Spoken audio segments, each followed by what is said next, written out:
Сау саламат тұрдыңыздар ма, қадірменді тыңдармандар? Қадірменді тыңдармандар, арнама жазылып кетуді ұмытпаңыздар. Бүгінгі бізде оқылатын абыройға асылмай арлы адам болған жөн. Абыройшылдық азап арқалатады. Тіршілікте абырой деп жата тартып, беделім деп безілдемей күн көргенге не жетсін. Сондықтан арың болып, араның ашылмаса, келісті адам болуға, кемелді іс бітіруге болады. Ел көңілін түсінем деп албарынды болма. Адам аласы ішінде деген бір адам қанша жақының болғанымен, оның ішіне кіріп шықпаған соң, оның не ойлағанын білуің мүмкін емес. Онша таныстығы жоқтарға ағыңнан ақтарылуыңа тіпті болмайды. Адамның айласынан сақтанамын десең де сақтана алмайсың. Мұндайда ең әбзал қулығыңды еселеп арттыр. Қажет болса, беттің арын белбеуге түйгенде жаман емес. Адамдар достықты ауызға алса, досың көп болғанымен сырласың бар ма деп күрсінеді. Осы сөзден достасуға сырластықтың ең жоғарғы деңгейі екенін көруге болады. Десе де, оған жету мүмкін емес. Бір оқушы оқып жүргенде, мектептің жанындағы жеміс жаймасынан жеміс алатын. Ол жаймаға көп барып жүріп, қожайынымен ағайын болып кетеді. Бір күні ол тамағының қарылғып қалғанын көрген қожайын оған неге көкөніс шырынын ішпейсің дейді. Оқушы ішсем болатын еді, бірақ таңдай алмаймын дейді. Қожайын оған күле қарап, мен таңдап берейін.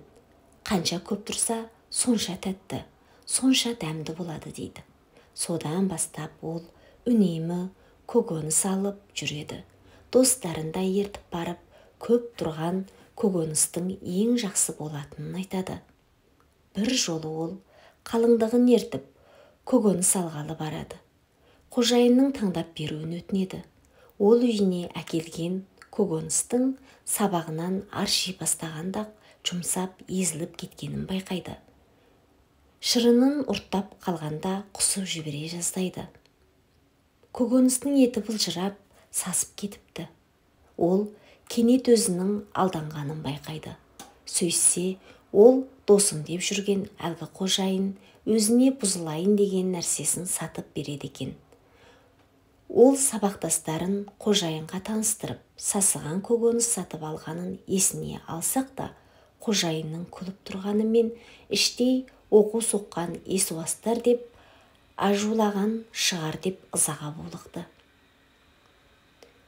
Ұялмау тағылымы деген кітапта былай делінеді. Әрқандай адамның елден жасыратын құпиясы, көңіл түкпірінде сол құпиясын жасыратын қорғаны болады. Ол осы қорғанның ең жоғарғы абыройлы қожайыны, қорғаны талқандалып, құпиясы шашылса, құпиясынан айырылған ол жұрт алдында бетімен жер басып, қарадай қауіп ойлайды. Қорғанын қайта құру үшін көңіл түкпіріндегі қорғанын талқандаған күштен бойын аулаққа салады. Тіпті одан өш алып, сол күшті жоғалтып, қорған іргесінің ендігәрі шайқалмауына кепілдік етеді. Қазіргі қоғамда адамдар барған сайын күмәнқор болып барады. Олар көңілімдегіні ел білмесе екен дейді. Басқалардың не ойлағанын да білгісі келмейді. Біреудің ойлағанын зорлап білмек болсаң, оның қарсылығына ұшырайсың. Ол сақтыққа көшеді. Бұл адамдар арақатынасқа кері ықпал көрсетеді. Сондықтан ұялмау тағылымы мынаны ескертеді. Көріп келің бар болып, басқалардың көңіл күйін оңай сезе қойсаң, ақылды едім деп астамсып, қарсы жаққа өзін түсінгеніңді сездіре көрме. Сондықтан өмірде бастықпен, доспен, тіпті туған туыспен, жұбайыңмен сырлас болудың қажеті жоқ. Сырластықтың асыл қасиет емес, арандататын әзезіл екені есіңде болсын. Қымбатты тыңдармандар, бүгінгі біздің ел көңілін түсінем деп албарынды болма деген әңгімеміз, шындығымыз осымен аяқталды. Көңіл қойып тыңдағандарыңызға алғысым шексіз. Келесі кездескенше аман, сау болыңыздар.